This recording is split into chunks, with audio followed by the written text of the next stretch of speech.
Hello, everyone. Welcome to April Executive Briefing number 4 for Dawn Stone.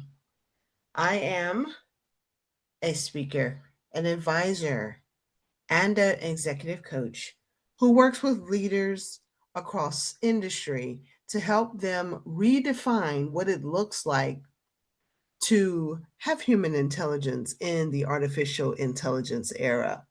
And today, our title is Human Intelligence in the AI Era. What should we know? And I'm going to share about 25 minutes with you to help you gain an understanding of something that I believe leaders need to understand right now at a much deeper level. We are seeing a moment where AI is moving a lot faster than we expected. There are a lot more conversations around centering tools, speed, efficiency, and innovation. However, those things matter, but there's a lot more at the end of that story. The real question is, what happens to people, leadership, trust, communication, and decision making when technology accelerates faster than our human systems are prepared to hold? I welcome you to a conversation. Should you have any questions or need additional information after this call, please don't hesitate to reach out to me. I can be reached at theconflictchick@gmail.com, or you can choose to find me on any of my social media handles. I am going to go ahead and get us started. And I hope that what I share with you today will be helpful.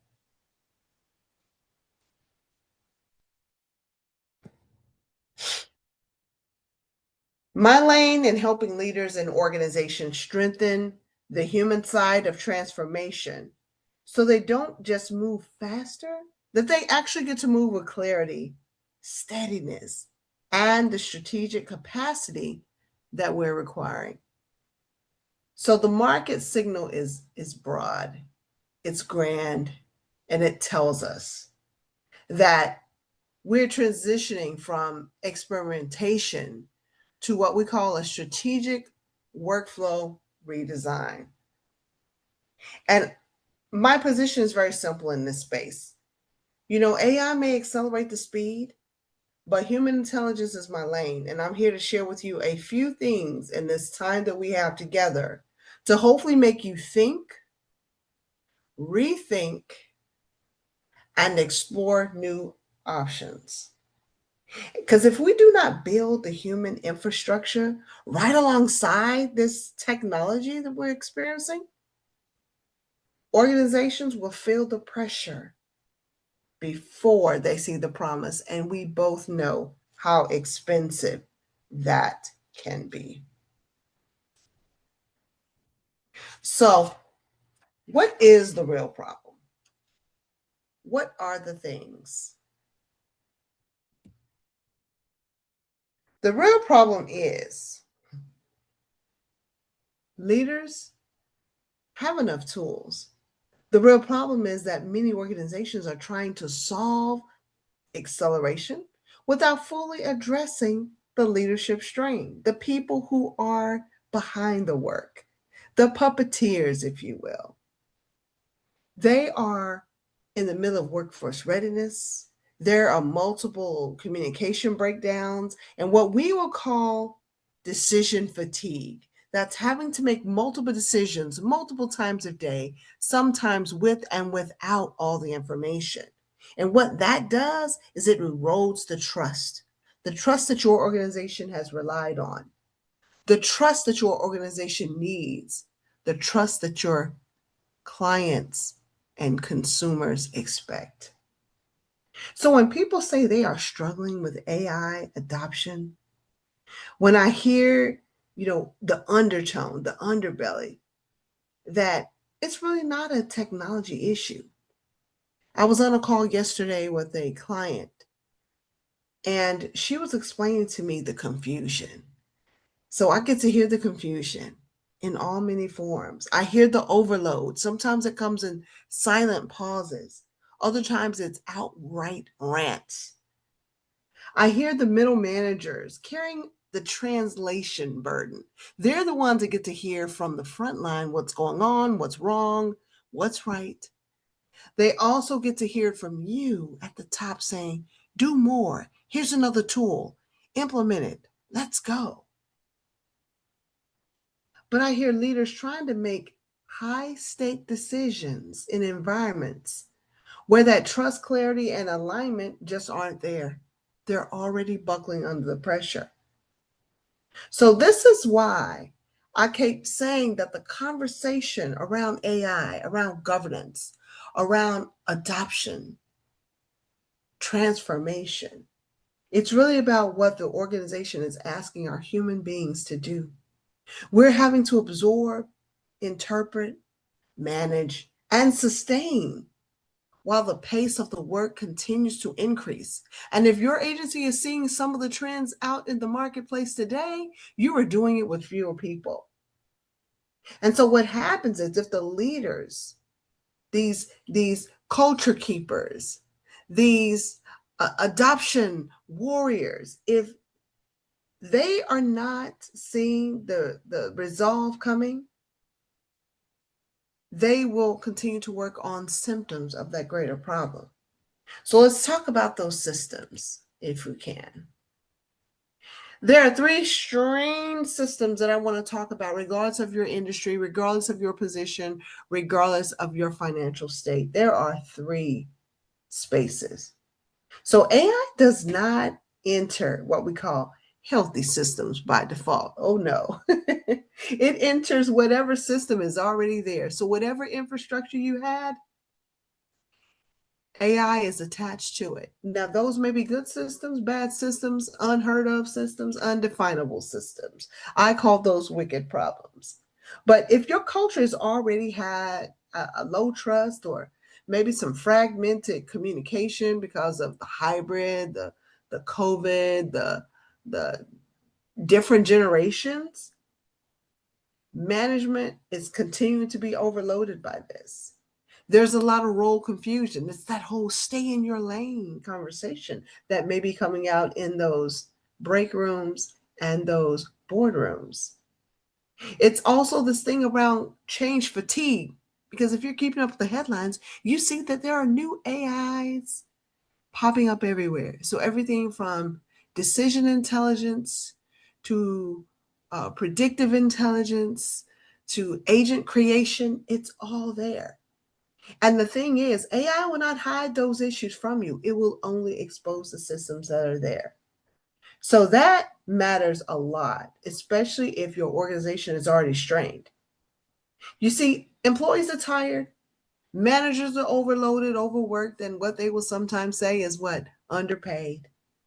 Leaders are under pressure to do more with less. And the teams are often being asked to adapt before they even had time to make sense of what was changing. And a lot of that comes in the form of an SOP that may or may not have been AI generated. So, my friends, we are here at this point. And so, when I talk about strained systems, I want to talk about the emotional and operational load inside your organization. So, if you will, take a note right now. Write down what you know to be strained, what you know to be emotionally heavy, what I will call drag in your agency. And I want you to put a circle around that, because that will be the first system you will come to at the end of this presentation and ask those hard questions. Because technology can increase output, yes, but it cannot automatically increase clarity. Clarity comes with intentionality, and it does not automatically increase trust, even when there is clarity.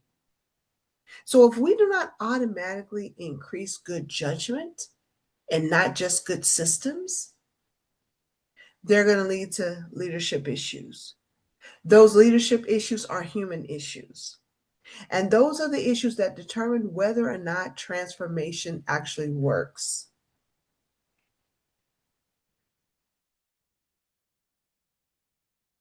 So let's shift gears a little bit and talk about some high performing organizational strategies that I've seen in organizations that I have been a part of, and also those that I've led change in. So the organizations that are doing this well are not treating AI like a side experiment or the newest shiny object. They are treating it like an operational model decision. You see, they understand that success is not just about access to the platform. It is about how work gets redesigned, how decisions are made, how accountability is structured, and how people are supposed to move through the change effectively. So, high performing organizations are doing a few things differently. All right. And you can see by this slide, they are redesigning workflows instead of simply laying AI on top of broken processes. We call that the band aid effect. They are not band aiding, they are literally deconstructing old systems, old habits, and sometimes moving people in spaces that are more in alignment because they are assigning leadership and real leadership accountability instead of what leads to ownership vagueness and fatigue. See, empowering your leaders will foster the responsibility and the accountability that's necessary for a major move like this. This takes me back to my days when I was at Dell at the height of many, many milestones for Dell computers or Dell Inc. It's now back to Dell. And what I remember from that journey, I was a part of the change team, the change and transformation team. We were coming in a group of big MBAs and people highly qualified from the military, retiring officers. We would come in to help make sense of the systems and the people and get the organization moving in a new direction.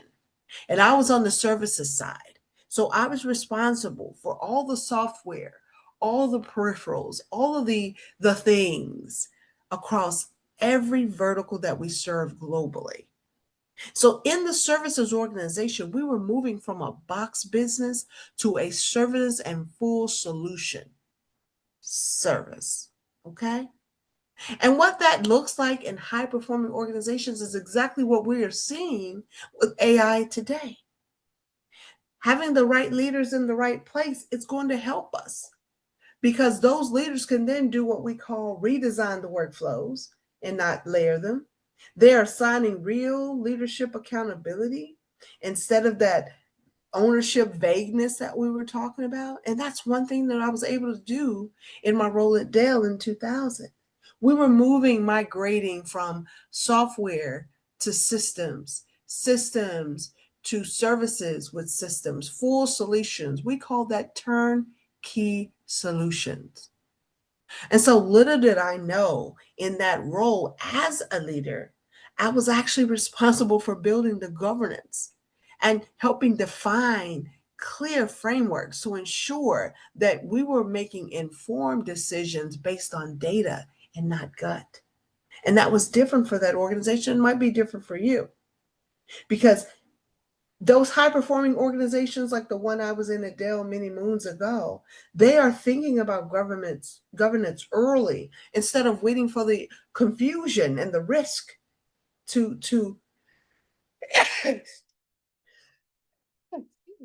force the conversation.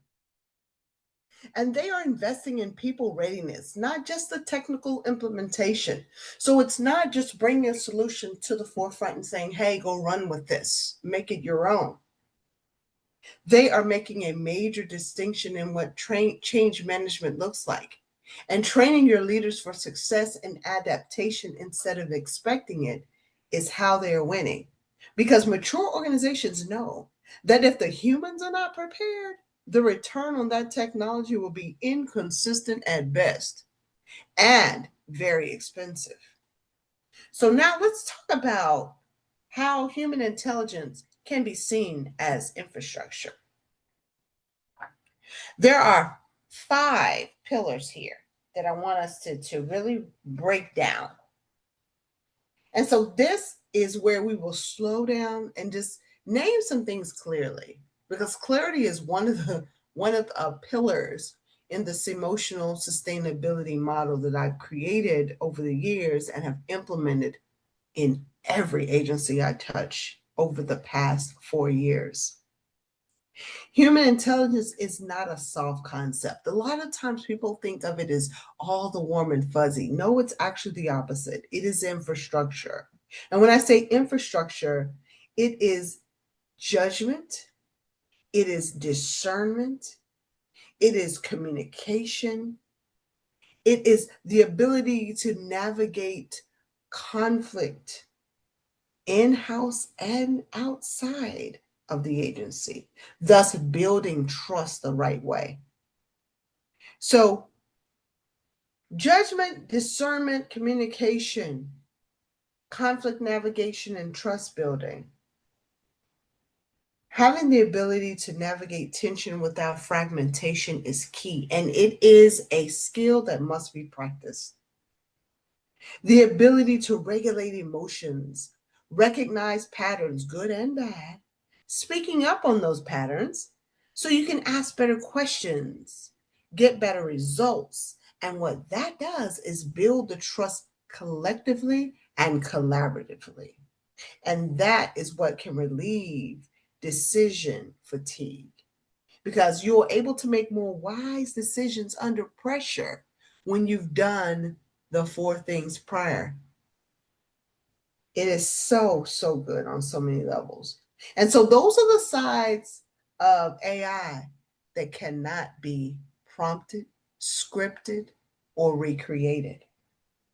Those are the very capacities that determine whether speed becomes strategy or more chaos.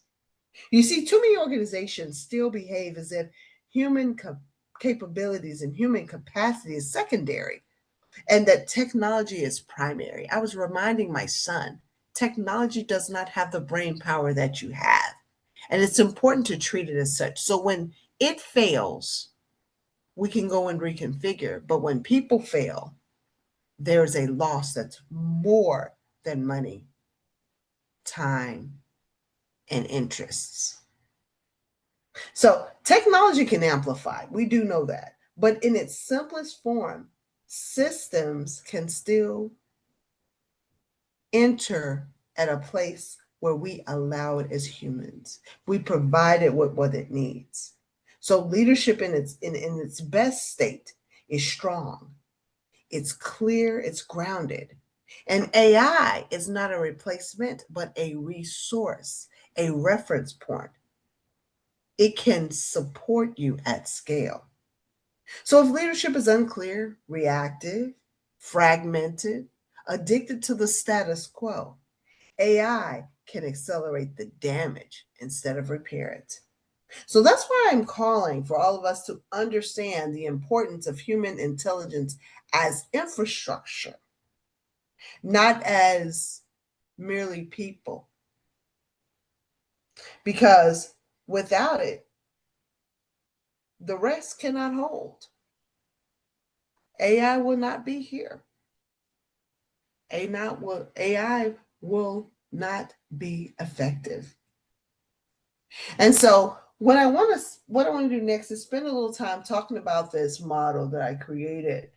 And it's one that's been evolving over the past 15 years, but I was actually finally able with clarity over these last few years to talk about the key components of the emotional sustainability as a leadership response in this era, in this time. Because competency is one of the C's. We must understand that leaders are always going to be the smartest solution to a problem. Competencies, knowing how to engage the systems, comes from human intelligence. The ability to navigate and manage conflict effectively comes from human intelligence. And culture stability is essential, as emotional sustainability supports that. So, this framework, if a leadership and an organizational response is necessary, your systems are being asked to move faster, do more, think less, generate more, script more, engineer, re engineer, pilot, whatever. But the human capacity, the human ability to have the competency to lead well, to navigate the conflict that's coming from all sides of this AI movement. And the culture that we have known yesterday is completely changed now.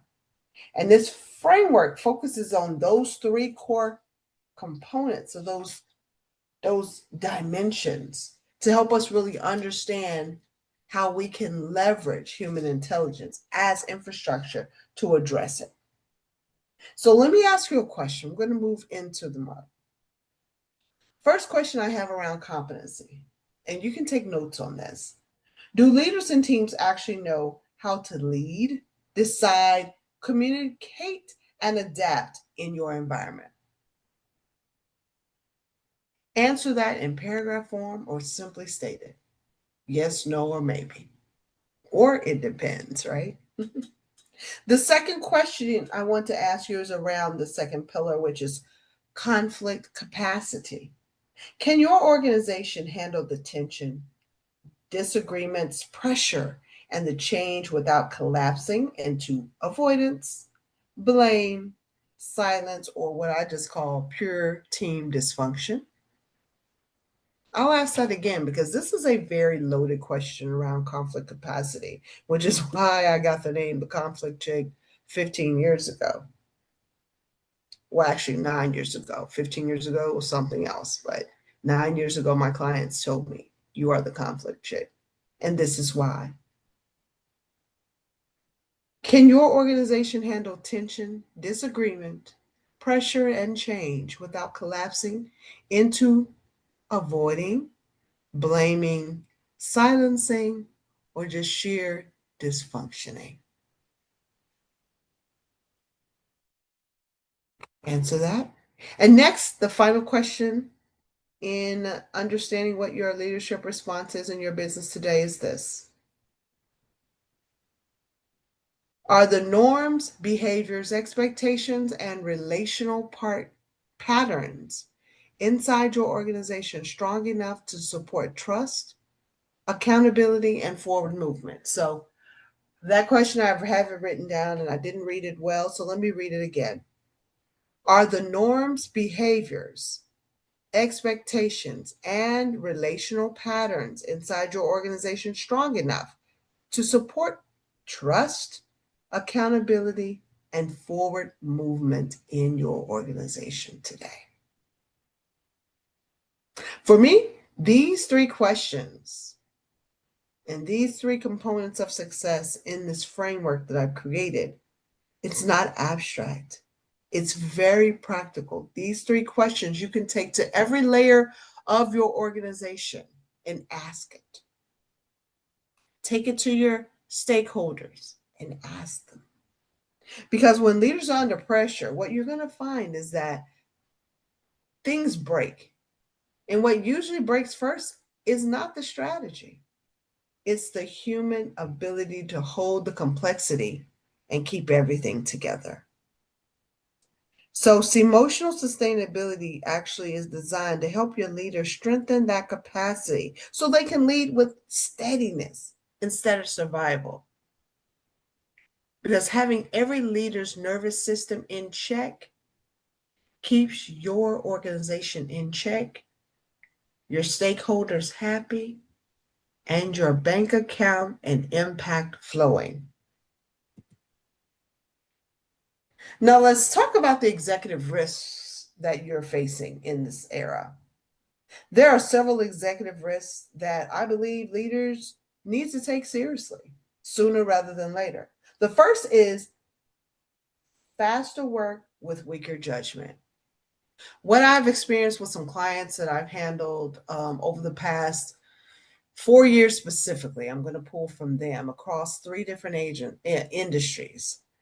Faster workflows can dilute the decision making quality because what I found is they're relying on an AI, a chat bot, a automation, a one SOP, standard operating procedure, to work faster than their own human intelligence can fathom.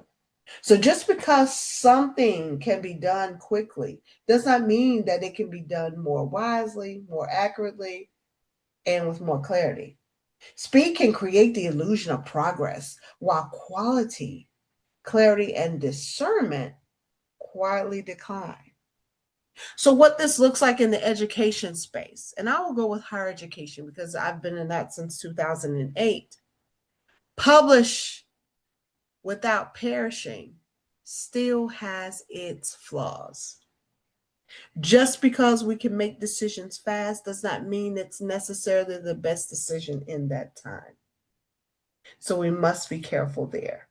Now, the second risk I want to talk about here is that more automation leads to less trust. If people do not understand how tools are being used, how decisions are being made in and out of office, on and off of Zoom, or where accountability sits, resistance grows. It's that not knowing, because we know with neuroscience, your brain will create the pattern, it will create the response, even when there is no clear evidence that the two items or entities are even connected. Sometimes that resistance is loud, but you know what? Other times it's quiet. It's that person holding together an entire department that determines whether or not you're going to make your go date on that event or that new product or service that you're offering. Sometimes it rides home with that person who has been working for you tirelessly for years without a promotion, without acknowledgement, and without support. Either way, this affects your adoption. Now, the third risk is a little more data and less relational. Okay. So the more data we have, we can say, let's see what the data says. And what that does is it takes the personality, it takes the the the interconnectedness out of this situation. What this looks like is performance improvement plans that are purely data driven, not taking into account anything that's going on around us.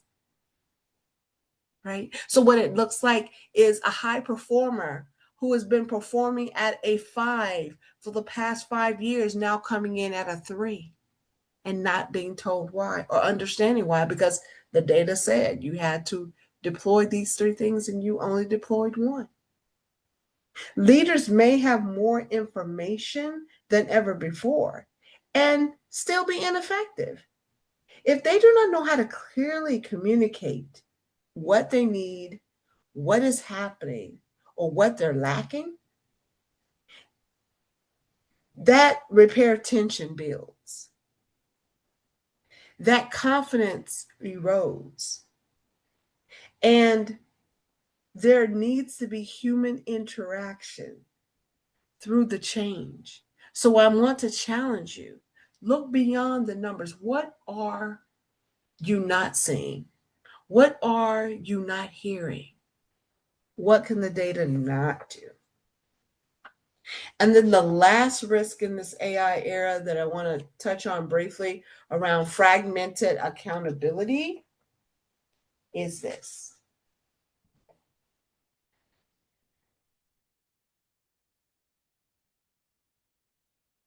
Disjointed systems disrupt ownership. And what that means is too many people may have access to something and an assumed responsibility, but without true accountability and follow up from the human space, it's going to cause some real risks. So not only are you losing your best people, you may also be losing your clients, trust, credibility, or all of the above. Because a failure point in transformation is often not knowledge, it is leadership capacity under pressure. When we are broken and fragmented, just like you see in that ball, things seep out, and we must work against that. So, what are some signals leaders must address? Here are a few. There are signals that we must pay attention to right now that I want to share with you. One is rising demand. All right. If your managers are overwhelmed, that is a signal, even when they don't tell you. Pay attention to the nonverbal communication, which is over 75% of the communication. Look at the skills that are required to do the role. If that person has not had a professional development plan in years, how do we expect them to move into this space with the same tools from 5 years ago? If your teams are unclear about their expectations, that's a signal. We're forcing collaboration without giving a model or asking for input on what is possible. If adoption looks uneven across departments, that's a signal. Because workforce strategies must evolve to adapt. We're even talking about resumes and the traditional resume being obsolete because everything is AI generated. So students fresh out of college have the exact same resume as a tenured, seasoned professional with over 20 years of work experience. How do we navigate that? Because if people are complying publicly but disagreeing privately and disengaging, that's a signal, which leads to a business risk that a lot of us are not ready to deal with or even want to. But those can pose significant challenges to your organization. And then last, if communication is increasing, but clarity is not, that's a signal because that leads to workforce readiness. Are we really preparing our teams? New team members, old team members. It's the analogy and the image. The weakest link. We are as strong as our weakest link. And if we're not checking for the link in every person that works for you, and even your AI agents you have created, we may be in trouble. And if a leader keeps talking about efficiency while employees are experiencing uncertainty, being silenced, or have fear, that gap is also a signal. So if you've recently laid someone off or had someone leave the business, or hey, had a person come into the business, that creates tension. That is data, and we must use all of our data. So they're telling you whether or not your organization is structurally ready, ready to transform, ready to change, whether to adapt or adopt. That is talking about the system's capacity to hold, to sustain versus strain.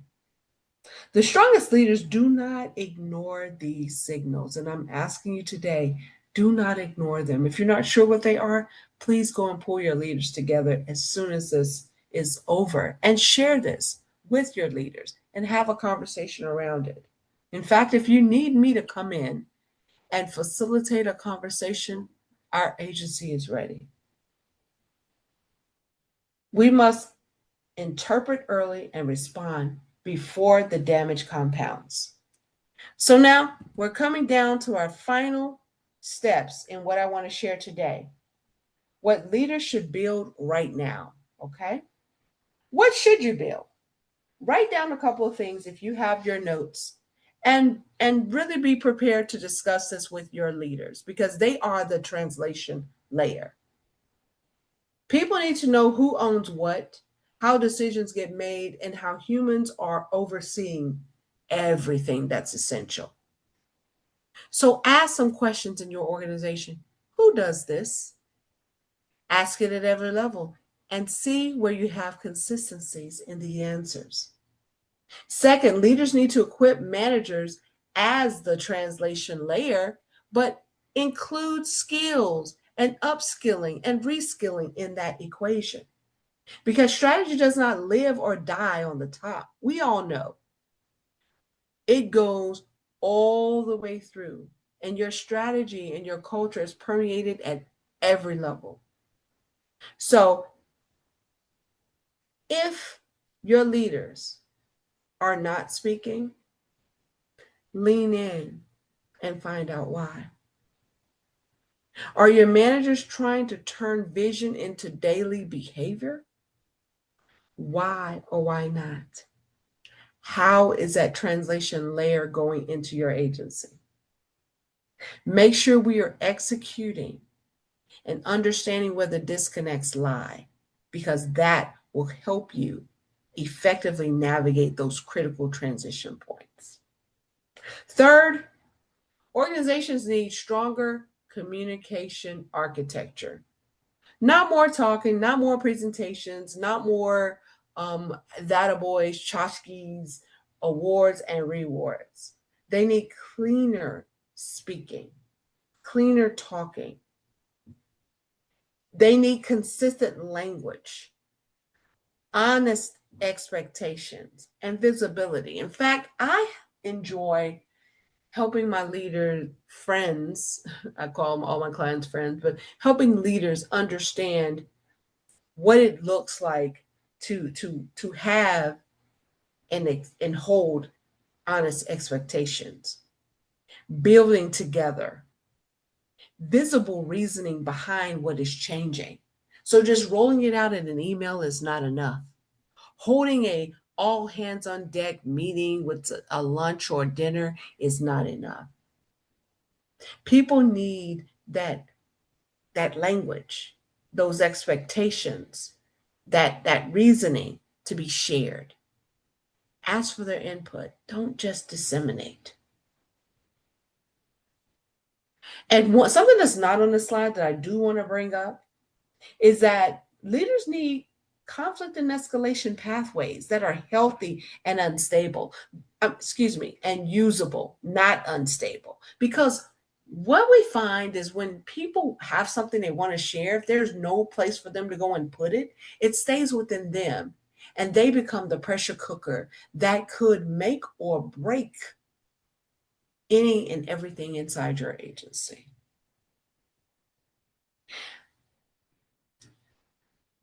Tension is normal in transformation. Okay. I've done change management for 34 years.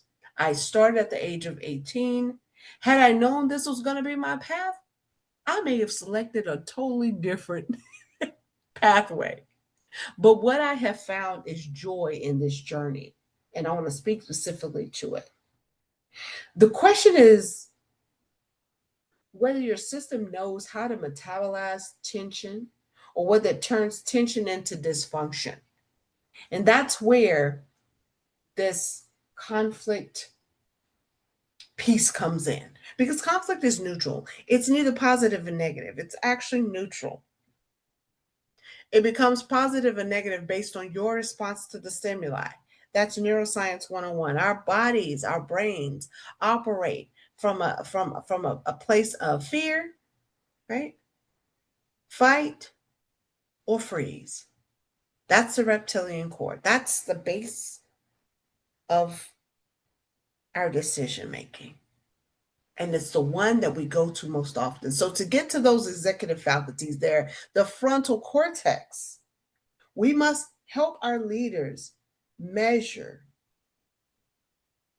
more than usage, measure more than your metrics.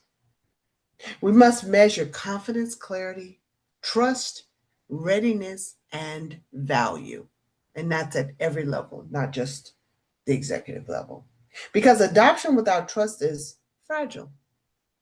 And speed without capacity is very expensive. Helping organizations retain their people and their money and their reputation is far less expensive than running at the speed of AI without governance and accountability.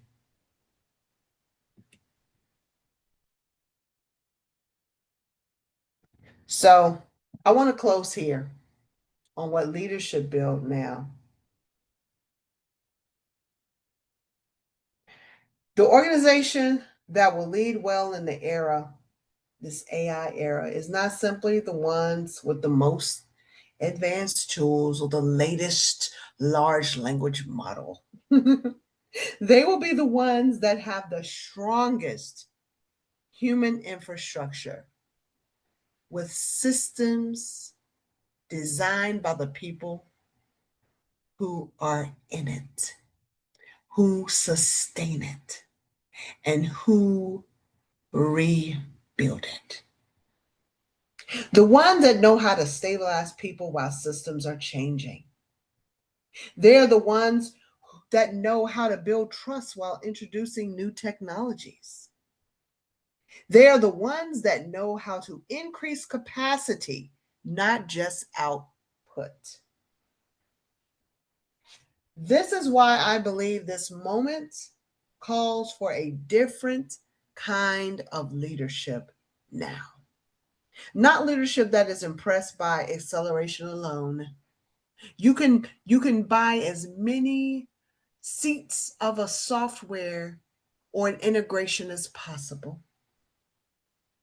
But what we know is a leadership that understands that in a time of rapid change, human intelligence becomes even more valuable than it was before, not less. So, yes, AI matters. In fact, I have built a business that has leveraged AI. However, leadership still matters and will always matter. Judgment still matters and will always matter. Trust and culture still matter and will always matter. And if we get that right, then AI becomes a tool inside a stronger system, reinforced by humans, instead of the pressure point inside of a fragile system that hurts humans. I want to thank you for your time, your your your focus, and your attention. And if you or someone you know brings their friction to you, I want you to share this video with them. Because as we get things right, as we become more human in the AI era, we realize that it will take humans to sustain us. And my contact information is here. I am open. I am grateful. And I am committed. And I hope you are too.